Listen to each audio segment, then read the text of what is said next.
Friends, स्वागत है आपका मेरे चैनल पे। तो आज हम बात करने वाले हैं, एक बार डिक्री हो जाती है तो उस डिक्री का निष्पादन किस प्रकार से किया जाएगा। यानी कि आपका जो ऑर्डर 21 है वो किसके बारे में बात करते हैं, एग्जीक्यूशन ऑफ डिक्री के बारे में। और साथ ही साथ इसमें ये भी देखेंगे कि आपका जो सेक्शन 51 है यानी डिक्री का निष्पादन, उसको देखें 51 से लेकर 54 तक। और साथ ही साथ अगर रिसीवर अपॉइंट करना है किसी प्रॉपर्टी के लिए तो वो रिसीवर किस प्रकार से अपॉइंट किया जाएगा और कलेक्टर को रिसीवर कब अपॉइंट किया जाता है, इन सभी चीज़ के बारे में देखने वाले हैं। आज के समय बने रहे हमारे साथ। तो चलिए स्टार्ट करते हैं आज का सेशन। इस वीडियो को लाइक करें, हमारे चैनल को सब्सक्राइब कर बेल आइकन जरूर प्रेस करें हमारी न्यू वीडियो सबसे पहले देखने के लिए। तो यहाँ पर बात करें हम डिक्री निष्पादन की प्रक्रिया के बारे में, यानी अगर डिक्री हो गई तो उसका निष्पादन किस प्रकार से होगा, कितने मोड हैं उसके एग्जीक्यूशन के। ये सारे जो मोड हैं, जितने तरीके हैं, वो आपको सेक्शन 51 में बताए गए हैं। यानी कि निष्पादन कराने की न्यायालय की शक्तियों के बारे में, तो किस प्रकार से करवा सकता है। तो यहाँ पे अगर देखेंगे आप डायग्राम के फॉर्म में, तो सबसे पहला आता है आपका संपत्ति के परिदान द्वारा। यानी कि जो आपकी प्रॉपर्टी है उसको डिलीवर करके, जैसे ए है और बी है, ए के फेवर में अगर डिक्री आई है और बी के पोजीशन में अगर प्रॉपर्टी है तो उस प्रॉपर्टी को किसको डिलीवर किया जाएगा, ए को किया जाएगा। तो इसके साथ आपको क्या पढ़ना है, इसके साथ आपको पढ़ना है ऑर्डर 21 में सेक्शन रूल 31, 30, 31, 35 और 36। ठीक है, इसको अभी हम आगे डिटेल में देखेंगे। दूसरा आता है आपका मोड कौन सा है, कुर्की और विक्रय या फिर कुर्की के बिना विक्रय। यानी कि अगर कोई प्रॉपर्टी है उसको अटैच कर लिया जाता है न्यायालय के द्वारा और फिर उसका सेल कर दिया जाता है, और उसके सेल करने के बाद जो भी यहाँ पे अमाउंट मिलता है उस किसको दे दिया जाता है, जो डिक्री होल्डर है उसको दे दिया जाता है। या फिर अगर न्यायालय चाहे तो उसको कुर्की नहीं कर सकता, डायरेक्ट क्या कर सकता है, आदेश कर सकता है कि किसी पर्टिकुलर प्रॉपर्टी को क्या कर दिया जाए, सेल कर दिया जाए, और सेल से जो भी आगम प्राप्त होते हैं, जो भी यहाँ पे अमाउंट मिलता है, उसको डिक्री होल्डर को दे दिया जाए। ये दो कंडीशन हो सकती है, या तो कुर्की हो सकती है और फिर विक्रय होगा, या फिर कुर्की के बिना उसका विक्रय करवाया जाएगा। तीसरा आता है आपका सेक्शन 58 के अधीन। यानी कि जो सेक्शन 58 में उसको अनुज्ञेय किया गया, यानी आज्ञा दिया गया कि हाँ आप गिरफ्तारी कर सकते हैं, उस कंडीशन के तहत क्या किया जा सकता है, गिरफ्तारी और कारागार में निरोध करवा कर। यानी कि जो निर्णय है, जो जजमेंट डेटर है, उसको क्या करवाया जा सकता है, उसको गिरफ्तार करवाया जा सकता है, उसको जेल में भेजा जा सकता है, जिसके माध्यम से वो क्या किया जाएगा, उस डिक्री का एग्जीक्यूशन करवाया जाएगा। इसके साथ ऑर्डर 21 में 30 to 40 पढ़ना है, 55 से लेकर 59 प्लस सेक्शन 135, 135A। इस जो सेक्शन है, ठीक है ना, यानी कि जो सेक्शन 135, 135A है, या फिर पूरा यूँ कहे जो आपका C नंबर का है पूरा, तो उसको हम अगले नेक्स्ट लेक्चर में देखने वाले हैं। आज के सेशन में हम सिर्फ इतना देखेंगे, A नंबर, B, D और E। ठीक है, तो यहाँ पर डी नंबर कौन सा आता है, रिसीवर की नियुक्ति। अगर किसी प्रॉपर्टी के बारे में अगर रिसीवर अपॉइंट करना है ताकि वो रिसीवर क्या कर सके, उस डिक्री का एग्जीक्यूशन करने में मदद कर सके, तो वहाँ पे इसको रिसीवर नियुक्त किया जा सकता है ऑर्डर 40 के तहत।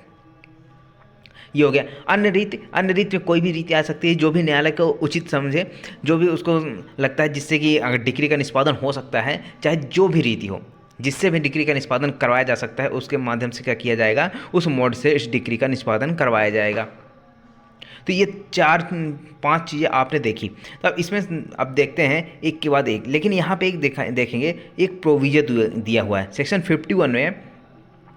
प्रोविजो क्या कहता है, परंतु जहाँ डिक्री धन के संदाय के लिए है, यानी कि किसके लिए, मनी डिक्री है। आपको मनी डिक्री के तहत क्या होता है, जैसे ए ने क्या किया, मनी डिक्री यहाँ पे केस लगाया कि बी से कितने 50 लाख रुपए लेने हैं। अब यहाँ पे न्यायालय ने डिसाइड कर दिया कि आपको सिर्फ 40 लाख रुपए लेने हैं, ठीक है, ए को, और देगा कौन, बी देगा। तो यहाँ पे क्या हो गई, मनी डिक्री क्या हो गई कि बी जो है 40 लाख रुपए ए को देगा। तो इसके बारे में यहाँ पे बात करता है। तो जो आपका ऑर्डर 21 का रूल 30 है, वो बात करता है कि आपका एजुकेशन कैसे होगा मनी डिक्री में।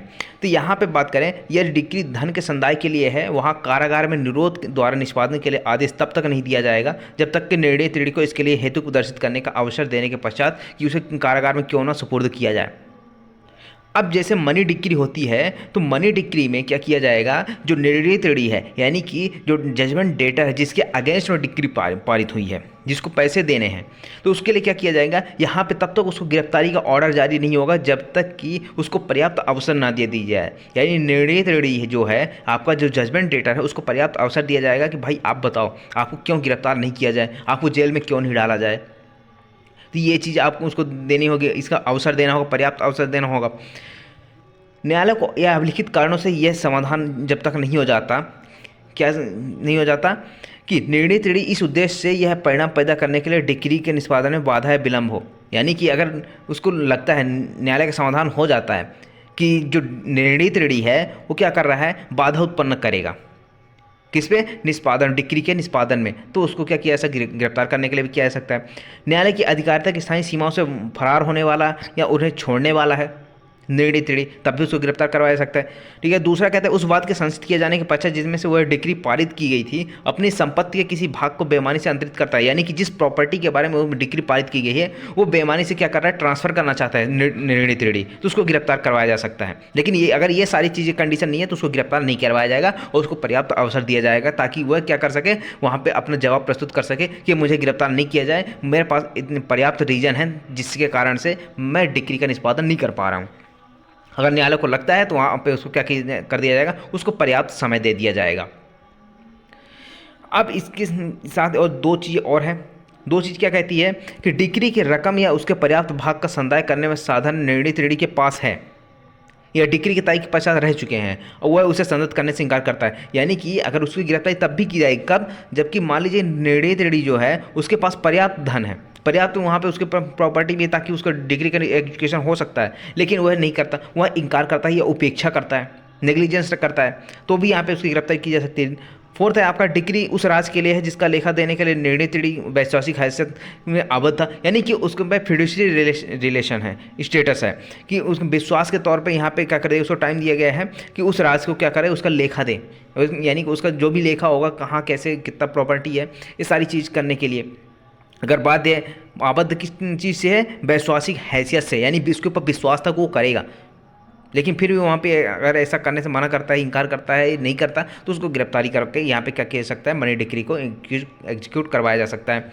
अब आता है आपका जो हमने पढ़ा था सेक्शन 51 में पहला जो मोड पढ़ा था वो क्या था, डिक्री के निष्पादन संपत्ति के परिदान द्वारा, यानी कि बाय डिलीवरी, पोजीशन क्या कर देना, डिलीवर कर देना, प्रॉपर्टी को डिलीवर कर देना। तो इसमें आपका ऑर्डर 21 में रूल 30 देखिए तो यह क्या कहता है कि धन के संदाय की डिक्री। अब धन के संदाय की डिक्री अगर हुई है, मनी डिक्री यहाँ पे हुई है, तो किस प्रकार से उसको क्या किया जाए, उसका निष्पादन किया जाएगा। ये कहता है कि निर्णय त्रिड़ी के सिविल कारागार में निरोध द्वारा, यानी कि अगर जो निर्णय त्रिड़ी है, जजमेंट डेटा है, उसको क्या किया जा सकता है, उसको सिविल कारागार में डाला जा सकता है।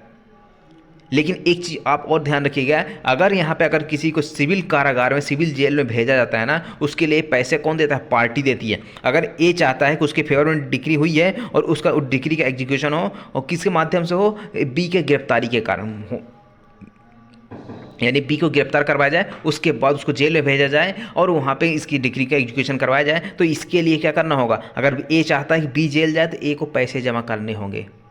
सिविल जेल यही है, सिविल जेल करवाने के लिए ना पहले यहाँ पैसे जमा करने पड़ते हैं। जो चाहता है कि दूसरा पक्षकार जेल जाए ना, तो पहले उस पक्षकार को क्या करना होगा, पैसे देने होंगे ताकि उसको प्रोसेस हो सके उसको सिविल जेल में भेजने के लिए। तो ये चीज़ होती है। पहला तो किस माध्यम से होगा, निर्णय त्रिड़ी के सिविल कारागार में भेजा जा सकता है। दूसरा, उसकी जो प्रॉपर्टी है उसको अटैच किया जा सकता है और सेल किया जा सकता है। भाई अटैच करेंगे तभी तो सेल करेंगे, तो यहाँ पे उसको अटैच करके सेल किया जा सकता है, या फिर दोनों कंडीशन में हो सकता है, उसकी प्रॉपर्टी भी अटैच कर ली जाएगी और साथ ही साथ उसको सिविल कारागार में भेजा जा सकता है।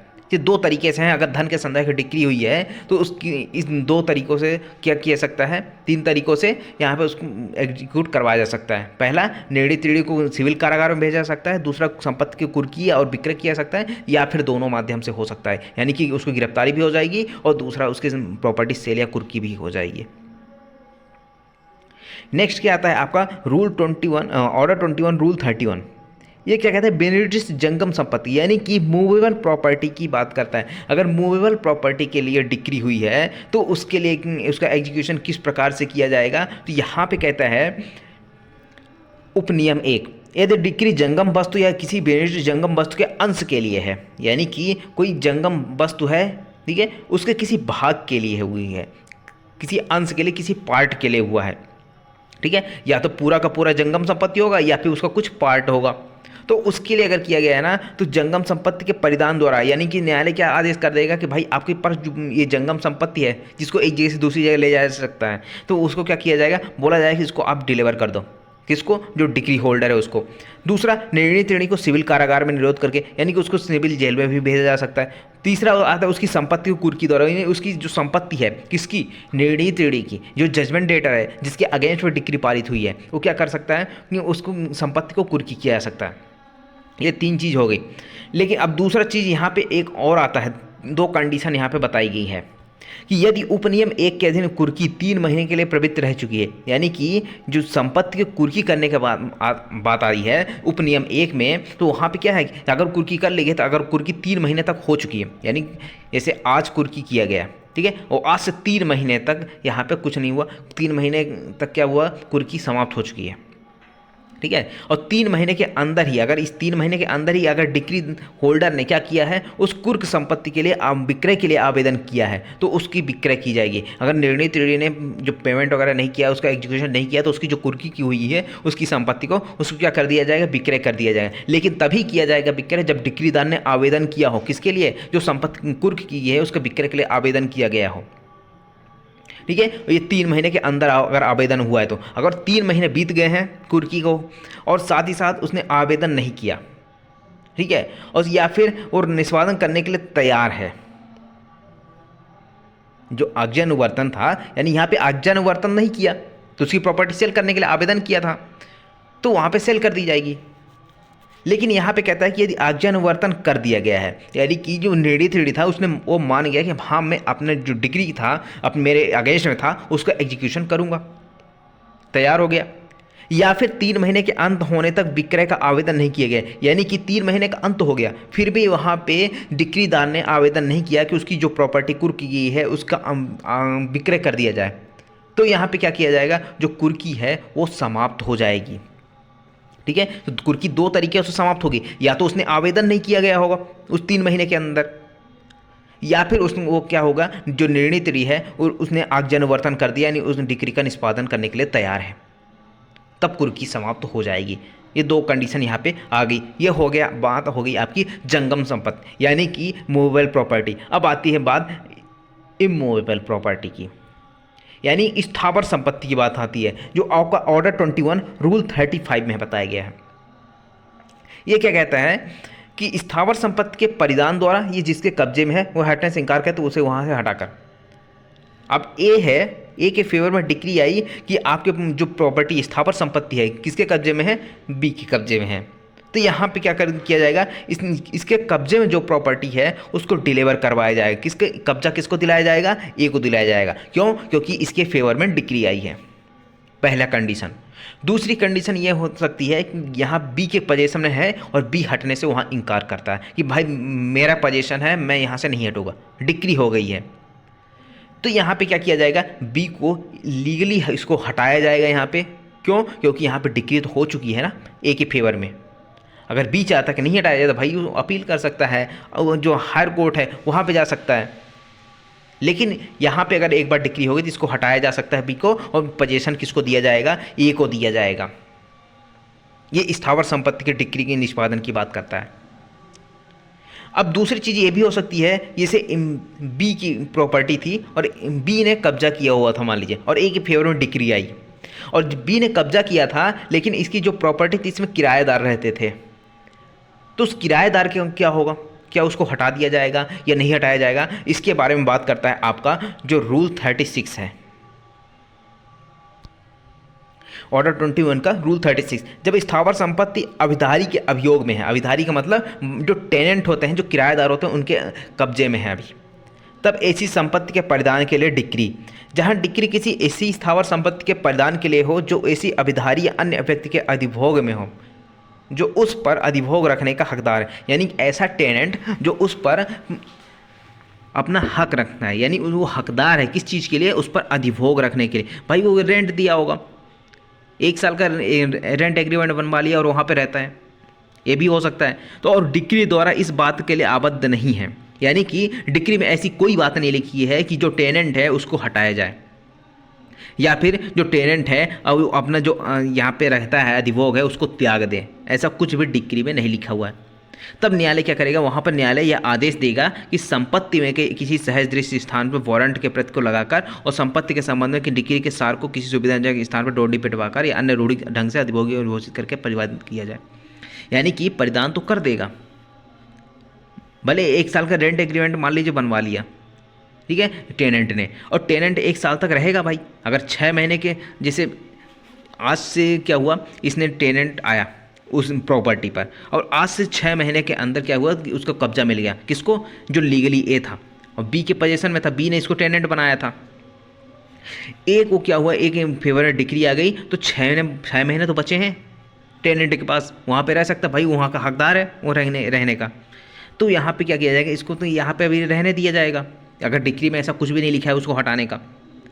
तो यहाँ पे क्या किया जाएगा, जो वारंट की प्रति है उसको संपत्ति पर किसी सहज दृश्य भाग पर लगाई जाएगी ताकि कोई किसी अन्य को अंतरित ना की जा सके, कोई भी अन्य तरह की यहाँ पे एक्टिविटी ना हो सके उस प्रॉपर्टी से रिलेटेड, ठीक है। और साथ ही साथ डोंडी पिटवा के, यानी कि पहले के ज़माने होता था ना, जो ढोल नगाड़े बजवा के सूचना दी जाती थी, तो उसके बाद वो करवा कर यहाँ पे उद्घोषित करके या क्या किया जाएगा, डिलीवर किया जाएगा स्थावर संपत्ति को, ठीक है। ये बाई टेनेंट के लिए हो गया। अब दूसरा चीज़ आता है आपका कुर्की और विक्रय, और या फिर हो सकता है कुर्की के बिना भी विक्रय हो सकता है। तो इसके लिए आप ऑर्डर 21 रूल 41 पढ़िए। यहाँ पे क्या कहता है, अगर आपके बैरक है ना, बैरक जरूर खोलिएगा। तो निर्णय त्रीड़ी की अपनी संपत्ति के बारे में परीक्षा की जाएगी। क्या किया जाएगा, जो निर्णय त्रीड़ी है तो उसकी प्रॉपर्टी के बारे में भी तो जांच पड़ताल की जाएगी, भाई उसके पास क्या क्या प्रॉपर्टी है, तभी तो उसकी प्रॉपर्टी को अटैच करोगे आप। तो वहाँ पे क्या किया जाएगा, जहाँ डिक्री धन के संदाय के लिए है वहाँ डिक्रीदार न्यायालय से इस आदेश के लिए आवेदन करेगा। किस आदेश के लिए आवेदन करेगा, जो डिक्रीदार है ये चाहेगा कि भाई ये न्यायालय आदेश करे, किस चीज़ के लिए आवेदन करेगा, कि निर्णय त्रीड़ी की या उस दशा में जिसमें निर्णय त्रीड़ी निगम हो, यानी कि कोई कंपनी हो, निगम हो, कॉर्पोरेट यहाँ पे कंपनियाँ होती हैं, अगर वो है तो उसके किसी अधिकारी की अथवा किसी अन्य व्यक्ति की क्या किया जाए, मौखिक परीक्षा की जाए कि क्या निर्णय त्रीड़ी को कोई ऋण शोध है, यानी जो जजमेंट डेटर है क्या उसको कोई ड्यू है ऐसा ऋण। तो यहाँ पे इसके लिए, और क्या निर्णय त्रीड़ी की कोई ऐसी अन्य संपत्ति है, यानी कि निर्णय त्रीड़ी के पास कोई ऐसी संपत्ति जिससे डिक्री की तुष्टि हो सकती है। तो इस चीज़ के लिए क्या किया जाएगा, न्यायालय ऐसे निर्णय त्रीड़ी या अधिकारी की हाजिरी और उसकी परीक्षा के लिए दस्तावेज पेश करने के लिए आदेश करेगा कि भाई निर्णय त्रीड़ी आपने प्रॉपर्टी जो भी है जैसा भी है, आप क्या एक काम करो, उपस्थित हो जाओ कोर्ट में और बताओ आपके पास क्या क्या है। भाई डिक्री आपके उसमें है, ठीक है ना, आपके अगेंस्ट में है और उस डिक्री की तुष्टि करनी है। अगर आपके पास कोई अन्य प्रॉपर्टी तो उससे तुष्टि की जा सकती है। ये चीज़ होगी। अब दूसरा आता है यहाँ पे, दूसरा उपनियम क्या कहता है, यदि धन के संदाय के लिए डिक्री 30 दिन की अतुष्ट रहती है, यानी कि जिस तारीख को डिक्री हुई धन के संदाय के लिए, मनी डिक्री जिस तारीख को हुई उस तारीख से 30 दिन तक क्या हुआ, उस डिक्री की तुष्टि ही नहीं हुई, तो न्यायालय क्या करेगा, न्यायालय निर्णय त्रीड़ी या ऐसे अधिकारी से अपेक्षा कर सकेगा कि वह निर्णय त्रीड़ी की आस्तियों की विशिष्टियों का कथन शपथ पत्र में दे। भाई आपके पास जो भी प्रॉपर्टी है, जो भी आपके पास असेट्स है, उसकी क्या किया जाए, उसका एक शपथ पत्र दीजिए, एफिडेविट दीजिए उसकी विशिष्टियों को बताते हुए, ठीक है। तीसरी होगी। अब आता है यदि उपनियम 2 की अपेक्षा होती है, यानी इस यहाँ पे शपथ पत्र देने के लिए तो ऑर्डर कर दिया न्यायालय ने, अगर इसकी अपेक्षा कर दी जाती है न्यायालय उसके द्वारा, तो क्या किया जाएगा, 3 महीने तक सिविल कारागार में भेजा जा सकता है निर्णय त्रीड़ी को। तो इसलिए इसको करना होगा। तो यहाँ पे 3 महीने तक का प्रोविजन है, 3 महीने तक उसको सिविल कारागार में भेजा जा सकता है। अब आता है दूसरी चीज़ यहाँ पे आती है कि ऑर्डर 21 रूल 54। ऑर्डर 21 रूल 54 क्या कहता है, स्थावर संपत्ति की कुर्की, यानी कि जो इमूवेबल प्रॉपर्टी है उसकी कुर्की के बारे में यहाँ पे बताया गया है। अब इसकी कुर्की कैसे होगी, तो यदि संपत्ति स्थावर है यानी कि इमूवेबल है तो कुर्की के आदेश के द्वारा निर्णय त्रीड़ी को प्रतिसिद्ध किया जाता है कि वह संपत्ति को अंतरित बाधित नहीं कर सकता। यानी कि आपने चार्ज पढ़ा है, आपने प्रॉपर्टी एक्ट में सेक्शन 100 में पढ़ा होगा चार्ज, मैंने इसका लेक्चर बनाया हुआ है, आप जाके देख सकते हो, ठीक है।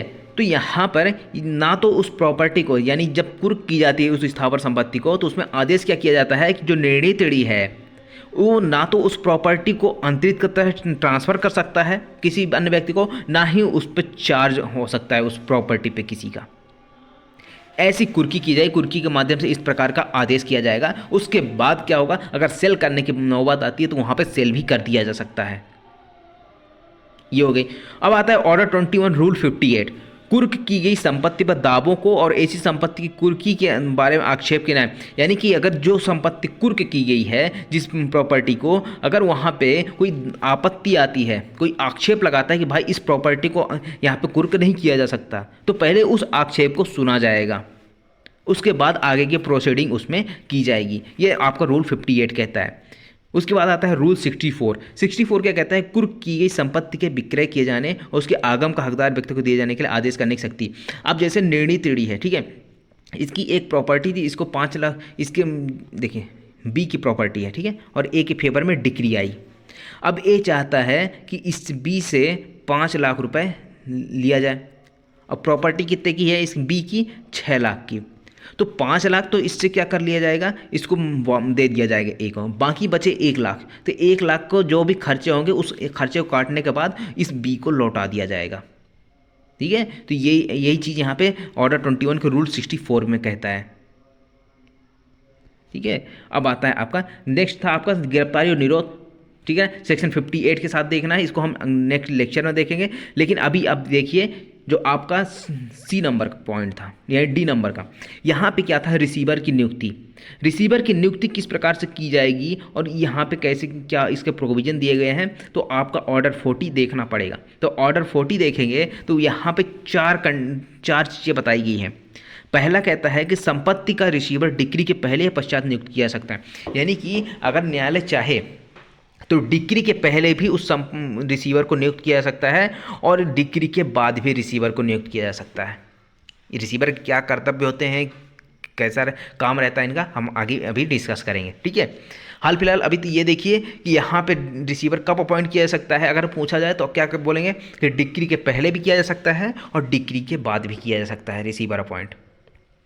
बी नंबर का पॉइंट क्या कहता है कि संपत्ति से व्यक्ति का कब्जा या विरक्षा हटाना। अब जो व्यक्ति है, कोई व्यक्ति है जिसकी प्रॉपर्टी है, ठीक है ना, उस प्रॉपर्टी के क्या किया जा सकता है, उस संपत्ति से हटाया जा सकता है और उसका क्या किया जा सकता है, उसका कब्जा लिया जा सकता है न्यायालय के द्वारा। और न्यायालय उस कब्जे को लेने के बाद, उस कब्जे से हटाने के बाद वहाँ पर रिसीवर अपॉइंट कर सकता है। और ये जो कब्जे से हटाया है जिस व्यक्ति को, यानी अभिरक्षा से हटाया है, तो वहाँ पर उसको क्या कर दिया जाए, उस प्रॉपर्टी को किसको सौंप दिया जाएगा, रिसीवर को सौंप दिया जाएगा। जब रिसीवर को सौंप दिया जाएगा तो रिसीवर की क्या पावर्स होंगे, तो यहाँ पे बताएगा डी नंबर। यहाँ पे क्या किया रिसीवर क्या कर सकता है, उसमें वाद ला सकता है उस प्रॉपर्टी के बारे में, उसमें प्रतिरक्षा करने डिफेंस कर सकता है उस प्रॉपर्टी के बारे में, उस संपत्ति के ज्ञापन दे सकता है, उसको मैनेज कर सकता है, उसको संरक्षित कर सकता है, यानी उसको मेंटेनेंस वगैरह सारी चीज़ कर सकता है। वहाँ अगर उस प्रॉपर्टी से अगर कोई रेंट आ रहा है, कोई लाभ मिल रहा है, तो उसको इकट्ठा कर सकता है, उसको ले सकता है, उसका बयान कर सकता है और उसका उपयोजन कर सकता है। इन सारी चीज़ें कर सकता है, यानी कि एक प्रॉपर्टी के स्वामी की, यानी जो मालिक है, उसके जो भी अधिकार होते हैं वो किसको मिल जाते हैं, ये रिसीवर को मिल जाते हैं। और लेकिन रिसीवर जो इसका लेखा जोखा रखेगा पूरा, यानी कि जो न्यायालय जो फॉर्मेट बताएगा, जो प्रारूप बताएगा, उस प्रारूप में वो पूरा भाटक का जो लाभ है, जो उसने बयान किया, जो उपयोजन किया, इन सभी का लेखा रखेगा और जब भी न्यायालय मांगेगा समय समय पर प्रस्तुत करेगा। ये हो गया आपका। अब यहाँ पे ये तो हो गया आपका जो ऑर्डर 40 है, रूल 1। अब रूल 1 के अंदर सब रूल 2 है, वो क्या कहता है आपका, इस नियम के किसी बात से न्यायालय को यह अधिकार नहीं होगा कि वह किसी ऐसे व्यक्ति की संपत्ति पर से कब्जा या अभिरक्षा हटा दे जिसे ऐसे हटाने के लिए अधिकार बाद के किसी पक्षकार को भी नहीं है। अब हमने इसका बी नंबर का पॉइंट पढ़ा था, ठीक है, ऑर्डर 40 में रूल 1 का। उसमें क्या था कि जो न्यायालय है किसी व्यक्ति को उस अभिरक्षा से हटा सकता था, उसको यहाँ पे उसका कब्जा ले सकता था, ठीक है। लेकिन किसी ऐसे व्यक्ति को कब्जे से नहीं हटाया जाएगा, ठीक है, अगर ए और बी के बीच विवाद चल रहा है, ठीक है, तो बी के कब्जे में कोई प्रॉपर्टी है, तो यहाँ पर अगर ए का कोई अधिकार नहीं बनता है इस प्रॉपर्टी से इसको हटाने का, तो न्यायालय भी उसको नहीं हटाएगा। यानी कि अगर ए के साथ अन्य कोई भी व्यक्ति हो सकते हैं, कई पक्षकार हो सकते हैं, अगर उन पक्षकारों में से किसी का अधिकार नहीं है उस व्यक्ति को उसका अपने उस प्रॉपर्टी से हटाने का, तो न्यायालय किसी भी कीमत पर उसको नहीं हटाएगा। ये आपका सब रूल 2 कहता है, ठीक है। अब एक चीज़ और ध्यान रखिएगा, जो आपका सेक्शन 94 है, आपका सीपीसी में। उसका आप एक सब क्लॉज डी देखोगे तो वहाँ पर भी आपको रिसीवर नियुक्त करने का प्रावधान बताता है। तो सेम चीज़ यहाँ पर भी आपको मिल जाएगा। ठीक है, तो यहाँ पर अब देखिए रिसीवर के कर्तव्य, जो आपका ऑर्डर 40 रूल 3 है उसमें क्या बताया गया है, इसमें भी 4 कंडीशन बताई गई है। पहला क्या कहता है, कर्तव्य कौन से हैं, संपत्ति से जो भी प्राप्त करेगा उसका लेखा देने के लिए प्रतिभूति देगा, यानी कि यहाँ पर एक सिक्योरिटी देगा जो रिसीवर है कि भाई जो भी उससे प्राप्त होगा उसका लेखा प्रस्तुत करेगा। किसको देगा, ये प्रतिभूति न्यायालय के समक्ष रखेगा। अब जो लेखा है जो बनाएगा रिसीवर, उसको न्यायालय के द्वारा निर्दिष्ट प्रारूप में क्या किया जाएगा, प्रस्तुत किया जाएगा। जब भी न्यायालय चाहेगा उसको प्रस्तुत करवा सकता है, किससे, रिसीवर से। तीसरा यहाँ पे ड्यूटी क्या बताई गई है, अपने द्वारा शोध रकम को संदत्त करना, यानी उसके द्वारा जो भी रकम ड्यू हुई है उसको क्या किया जाएगा, संदत्त किया जाएगा, उसको दिया जाएगा, किसको, न्यायालय के द्वारा। अब इसको बाद फोर्थ आता है आपका डी नंबर, क्या कहता है, अपने जानबूझकर उपेक्षा से वही आने के लिए उत्तरदायी होगा। यानी कि अगर रिसीवर की उपेक्षा के कारण उसकी जानबूझ कर उसने कोई ऐसी गलती कर दी जिससे उस प्रॉपर्टी की हानि हुई, तो उस हानि को भरपाई कौन करेगा, भाई रिसीवर ही करेगा, क्योंकि उसको रिसीवर अपॉइंट किया गया है। अब इसी चीज़ के बारे में रूल 4 में बताया गया है कि अगर उपरोक्त कर्तव्य यानी ABCD जो आपने यहाँ पे पढ़ा ऊपर, ठीक है, रूल 3 में, अब यहाँ पे उस ड्यूटी को कंप्लायंस करने में, पूरी करने में रिसीवर असफल रहता है, ठीक है, और उस प्रॉपर्टी को कोई हानि होती है, तो यहाँ पर क्या बताया गया है कि उस पूरा ना करने पर संपत्ति की हुई हानि के लिए उसकी संपत्ति कुर्क और विक्रय करके हानि की भरपाई की जाएगी। रिसीवर की ही प्रॉपर्टी कुर्क कर लिया जाएगा। अगर रिसीवर ने कुछ ऐसी हानि की, ठीक है ना, और खुद जिम्मेदार है, स्वयं जिम्मेदार है उस हानि के लिए, उस प्रॉपर्टी के लिए, तो उसकी संपत्ति क्या किया जाएगा, कुर्क किया जाएगा और विक्रय करके क्या किया जाएगा, उस हानि की भरपाई कर ली जाएगी। ये हो गया।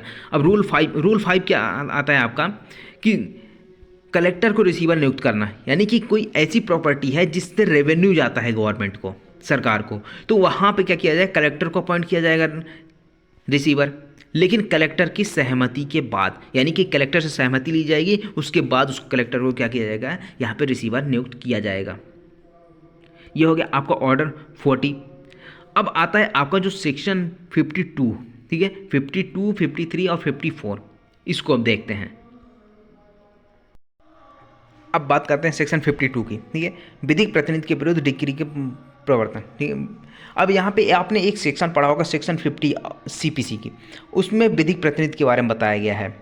उसमें क्या कहता है कि जो डिक्री है और डिक्री पारित करने के बाद निर्णीत ऋणी की मृत्यु हो जाती है, तो उस कंडीशन में क्या होगा। और यहाँ पे 52 में क्या कहता है कि निर्णीत ऋणी जो है उसकी मृत्यु से पहले ही क्या कर दिया जाता है, डिक्री पारित कर दी जाती है। तो यहाँ पे बात करें, जहाँ किसी मृत व्यक्ति के विधिक प्रतिनिधि के रूप में किसी पक्षकार के विरुद्ध कोई डिक्री पारित कर दी गई और डिक्री मृतक की संपत्ति में से धन संदाय के लिए है, यानी कि जो मृतक था, जो निर्णीत ऋणी था, ठीक है, और उसकी संपत्ति से क्या करना था, धन संदाय करना था, और उसकी जो प्रॉपर्टी किसको मिल गई, विधिक प्रतिनिधि को मिल गई। तो वहाँ पर ऐसी किसी भी संपत्ति की कुर्की और विक्रय द्वारा निष्पादित की जा सकती है, यानी जो विधिक प्रतिनिधि को प्रॉपर्टी प्राप्त हुई है वही उसी प्रॉपर्टी से क्या किया जाएगा, उसकी डिक्री की तुष्टि की जाएगी। ये है आपका 52, ठीक है। अब एक मिनट और आप देख लीजिए 52 और 50 में अंतर देखिए।